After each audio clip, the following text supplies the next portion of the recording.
Alright, isa na naman pang malakasang ulam at pulutan na may kasama pang salad ang ating bibirahin at 2 ways nga pala ng atay ang ating gagawin ngayong mga ropa. Kaya kung gusto nyo matunghayan kumapit lang kayo dyan at manood at samahan nyo na kami, let's go! So Norems nga pala tayo ditong sponsored by Natay. Dalawang klase lang ang ating gagawin pagkatay. Isang palapad pantongkatsu at isang bite size pantan pulot. So nagsama-sama na natin sa mixing bowl at nilagyan natin ng isang kutsarang luya paste, lime juice o kalamansi para tanggalan sa. Binudburan ko na rin ang pinagsama-samang asin, paminta at garlic powder. Konti lamutak lang at alright na yan mga brother. At set aside muna natin sa gedli at simulan na natin ang paggawa ng ating dry butter. Naglagay na tayo ng harina, paprika, pinagsama-samang asinta, paminta at wangba powder. Nilagyan na rin natin ng oregano, pampabango mga brother, at togarashi powder. At ready to pair na. Naglagay na tayo ng sapat na mantika para lumubog yung ating piprituing atay. At sinimulan na natin ang pag-coat ng ating atay cut. So itlog harina, itlog breadcrumbs lang yan mga ropa. At pag na-coating na natin na maigi, isa lang na natin niya mga ropa. Kita nyo naman, dahil kilabin nyo lang pag alright na. Pag golden brown na, pwede nang hanguin yan. Alright, kala mo talaga karne. Kinapchap muna natin ang pagkarne para talagang itsurahang tongkatsu mga pre.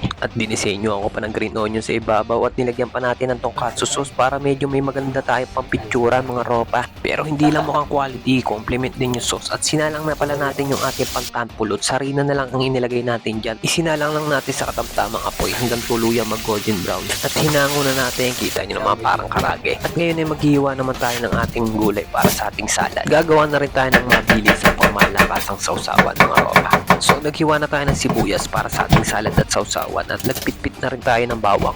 5 pirasong labuyo, talab na yan. Red bell pepper naman para sa ating mixed salad. Julienne cut lang din para magkakaparehas ng tabas. Nagayat na rin ako ng carrots para sa ating salad at ito na ang magsisilbing atsara natin para hindi tayo maumay mga ropa. Follow up ng sibuyas na mura at sesame salad dressing mga ropa. Sunod naman natin itong ating sausawan. Nilagyan lang natin ng tantiameter ng suka, oyots, asin at papamints at ayos na, my day na. At kung umabot kayo sa video na to ay paki-comment naman kung natumboots kayo. At paki-follow and share na rin para umabot yung ating recipe sa iba pang nating mga ropa dyan sa Gedli. Kita nyo naman, hindi lang basta pang ulam o pulutan, pwede rin pang dameriens o pang restaurant.